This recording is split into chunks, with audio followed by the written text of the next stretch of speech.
5 ওয়াক্ত নামাজ কালাম পড়ে এরপরেও জাহান্নামে যাবে যারা, তারা হলো 17 শ্রেণীর লোক। আমরা এক নজরে আবারও বলে দিচ্ছি, হারাম খাদ্য যে গ্রহণ করে, 1, 2 আত্মীয়তার সম্পর্ক ছিন্ন করে যে, নাম্বার 3 প্রতিবেশীকে যে কষ্ট দেয়, নাম্বার 4 মা বাবার অবাধ্য সন্তান, মা বাবার কথা শোনে না সে, নাম্বার 5 উগ্র মেজাজি, তেড়া, গোয়ার, সবাইকে দমায় রাখে, এই টাইপের লোক।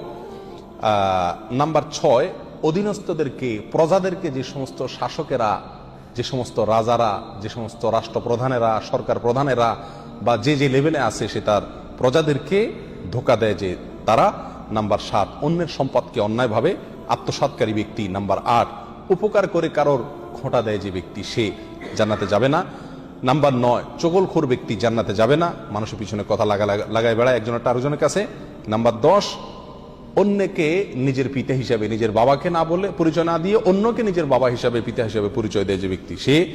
নাম্বার 11 গর্ব এবং অহংকার করে যে ব্যক্তি, যার মনের ভিতরে অহংকার আছে, সেই জান্নাতে প্রবেশ করবে না। নাম্বার 12 রাসূলুল্লাহ সাল্লাল্লাহু আলাইহি সাল্লামকে যে ব্যক্তি ফলো করে না, তার নির্দেশকে মান্য করে না, সেই ব্যক্তি। নাম্বার 13 অকারণে তালাক কামনা করে, তালাক চায় যে মহিলা, সেই মহিলা। নাম্বার 14 দুনিয়াবী উদ্দেশ্যে যারা এলেম শিখে, কোরআন হাদিস শিখে, এলেম অর্জন করে, আলেম হয় দুনিয়াবী উদ্দেশ্যে, দুনিয়ার কোনো ধান্দায়, আল্লাহকে খুশি করা ছাড়া অন্য কোনো ধান্দায়, তারা। নাম্বার 15 চুলে বা দাড়িতে কোনো জায়গায় কালো কলব, পিওর কালো কলব ব্যবহার করে যারা, তারা। এবং নাম্বার 16 যে কোনো ভালো কাজ করে সেখানে মানুষকে দেখানো, এটা ফলাও করা, প্রচার করা, এই উদ্দেশ্য থাকে যাদের, তারা। নাম্বার 17 ওয়ারিশকে বঞ্চিত করে তার হক থেকে, এরকম অভিভাবক।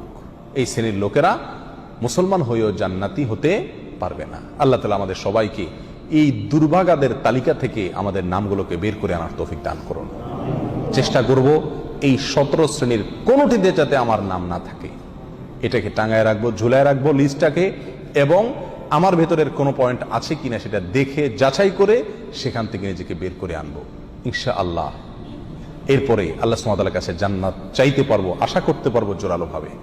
আল্লাহ সুবহানাহু ওয়া তাআলা আমাদের সবাইকে আখিরাতে কিয়ামতের দিন একেবারে ফার্স্ট চান্সে, প্রথম চান্সেই জান্নাত যেন আমরা লাভ করতে পারি, জাহান্নাম থেকে মুক্তি নসিব যেন হয়, সেই তৌফিক দান করুন।